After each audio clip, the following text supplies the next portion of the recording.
is 9 INR, and I suggest him buy data.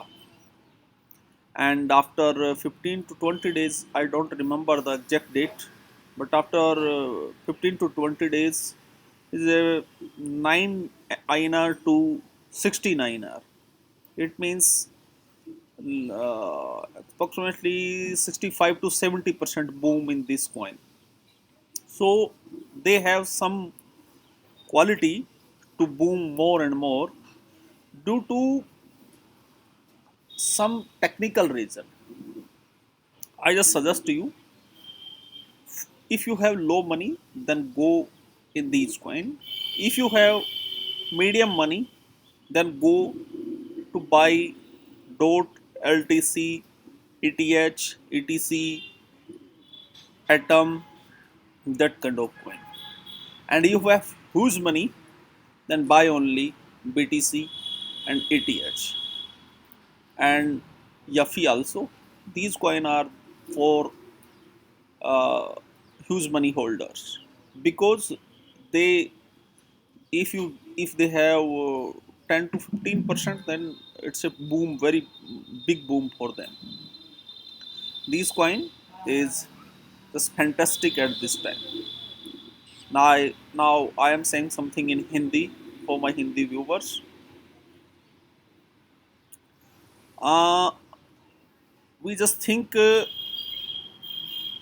crypto market as it right now is on a round circle, sorry, in Hindi. अभी हम बात करेंगे कि crypto market इस समय किस अवस्था में है.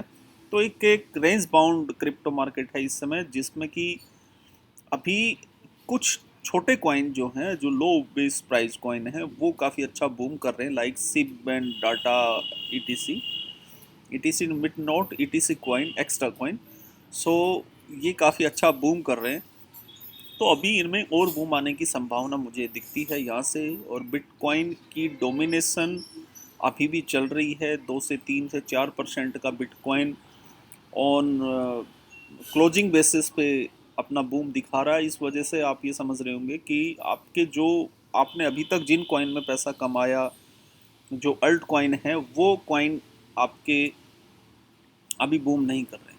तो इसका सीधा सा फंडामेंटल तरीका ये है कि यदि बड़े होल्डर या बड़े इन्वेस्टर अगर किसी बड़े कॉइन की चर्चाएं करें और बड़े कॉइन में उसे बूम अभी भी दिखाई दे, तो वो सारा का सारा पैसा उस फील्ड की तरफ या उस तरफ वो पैसा चला जाता है.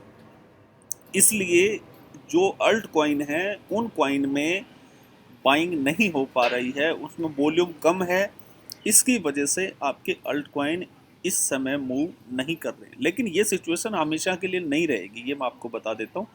हमेशा के लिए क्यों नहीं रहेगी, इसका लॉजिक ये है कि बीटीसी जैसे ही कहीं जाके किसी लेवल पे जाके करेक्शन लेगा, उसके बाद आप ये समझिए कि वहाँ वो प्रॉफिट बुक करेंगे. और प्रॉफिट बुक करने के बाद आप ये समझिए कि वो पैसा कहाँ आएगा, वो पैसा फिर अल्ट कॉइन में आएगा.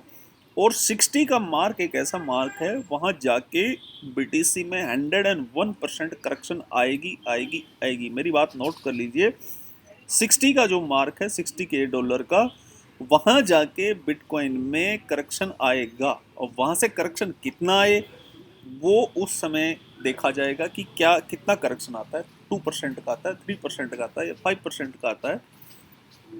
तो वहाँ जब प्रॉफिट बुक होगी, यहाँ सब आपकी तरह क्रिप्टो में ट्रेडिंग नहीं करते हैं. जैसे मैं कभी काफ़ी लोगों को ऐसे जानता हूँ जो क्या करते हैं कि बाइंग किया और बाइंग करके छोड़ दिया, जी हम 1 महीना बाद देखेंगे, 2 महीने बाद देखेंगे, या 3 महीने बाद देखेंगे.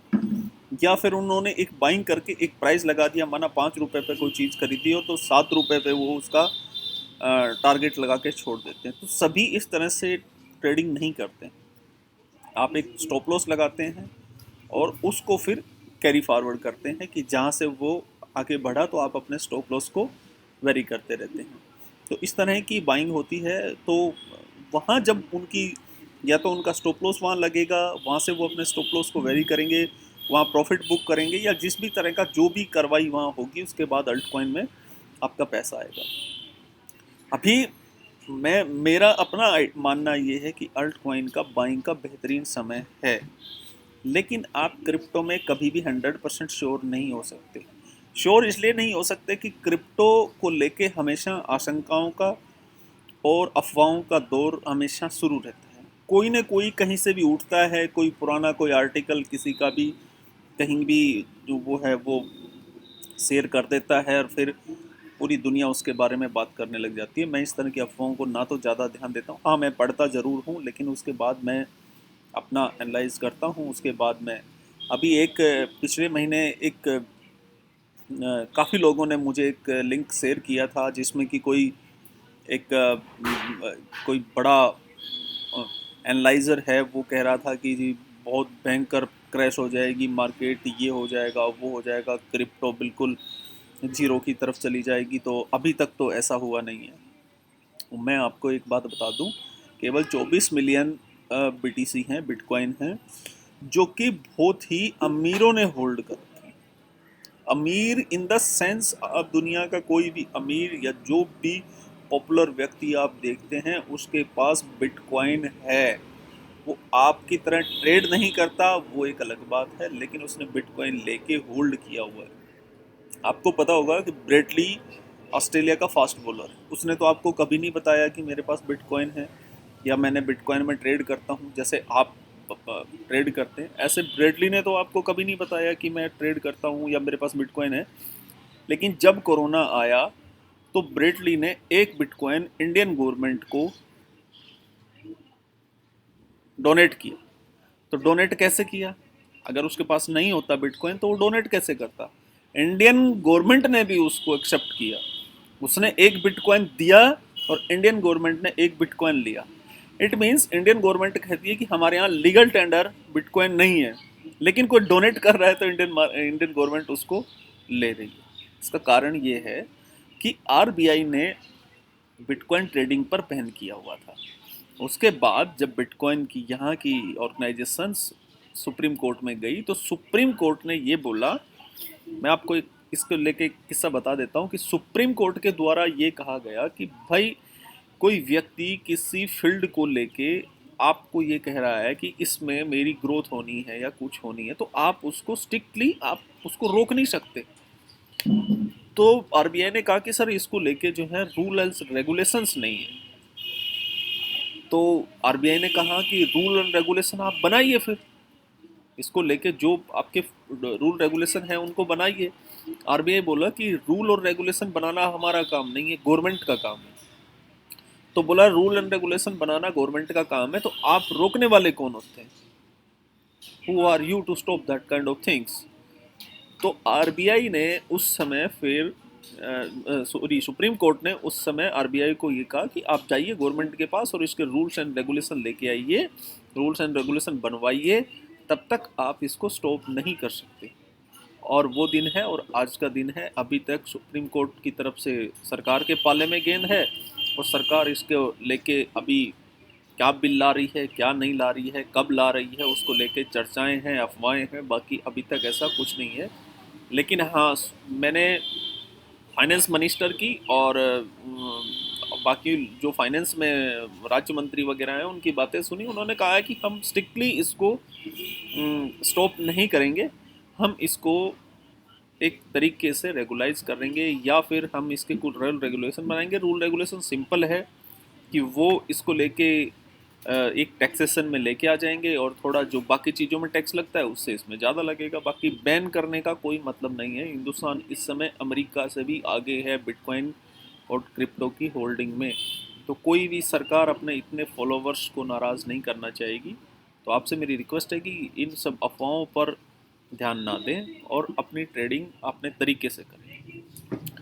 दूसरा, मैं एक आज का और टॉपिक है कि आप अपने रिस्क को मैनेज कैसे करें।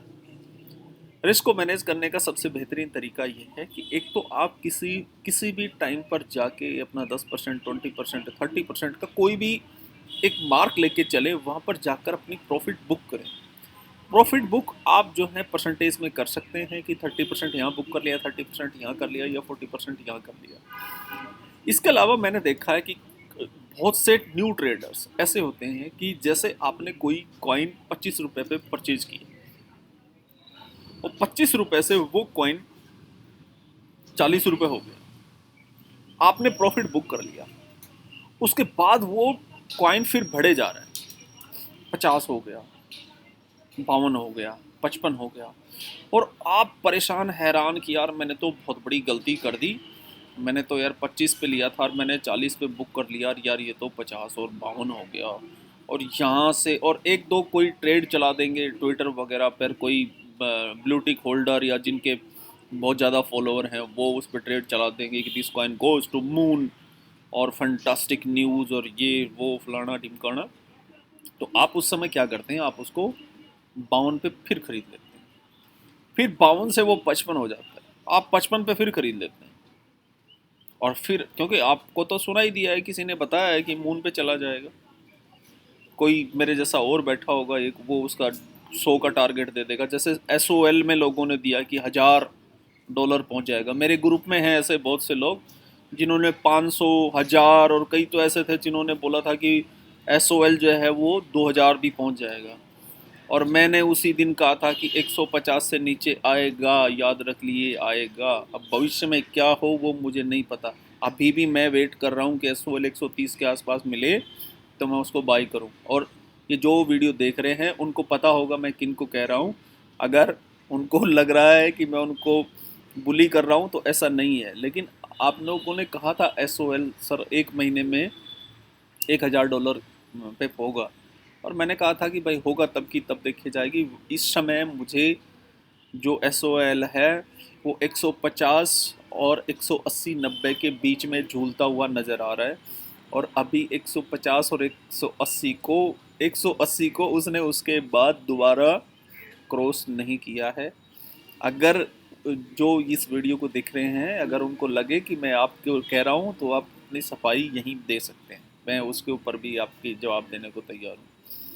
तो इस तरह से आपने क्या किया कि वो जो 25 पे खरीद के 45 पे जो आपने जो प्रॉफिट बुक किया था, आप वो प्रॉफिट तो गया भाड़ में, आपने फिर 52 पे खरीदा, फिर 55 पे खरीदा, और ला के वो क्वाइन फिर वहाँ से वापस मुड़ना शुरू होता है और वो आपको फिर दोबारा 25 पे ला के रोक देता है। और आपका जो 15 रुपए का जो प्रॉफिट था वो आपका 25 रुपए के लॉस में कन्वर्ट हो जाता है।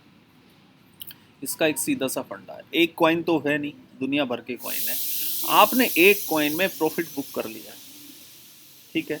उसके बाद कोई कह रहा है कि मून पे चला जाएगा, फलाना ढिमकाना ये वो, भाई आपने प्रॉफिट बुक कर लिया ना, आप शांति से बैठो, उस कॉइन को 2-4 दिन सेटल होने दो, अगर 100 पे भी चला गया तो चला जाने दो, उसके बाद बाई कर लेना।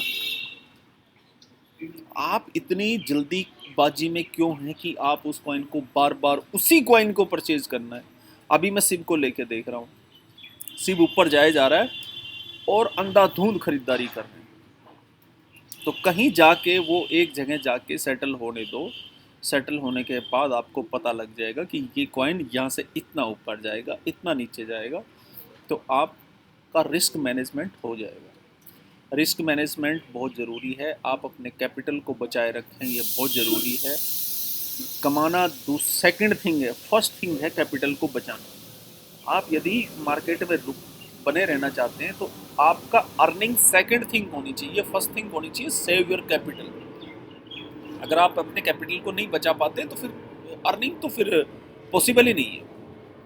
तो सबसे पहले आप अपने कैपिटल को बचाएं और उसके बाद अर्निंग के बारे में सोचें, और ब्लाइंड किसी भी एक कॉइन के पीछे ना भागें, जिससे कि आपको ज़्यादा चांसेस हैं लॉस होने के।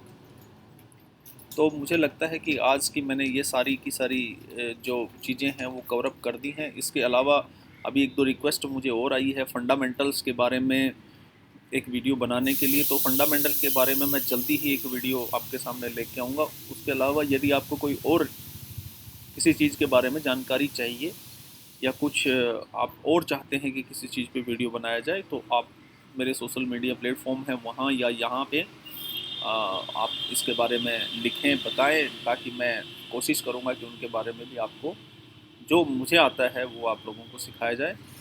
तब तक के लिए जय हिंद।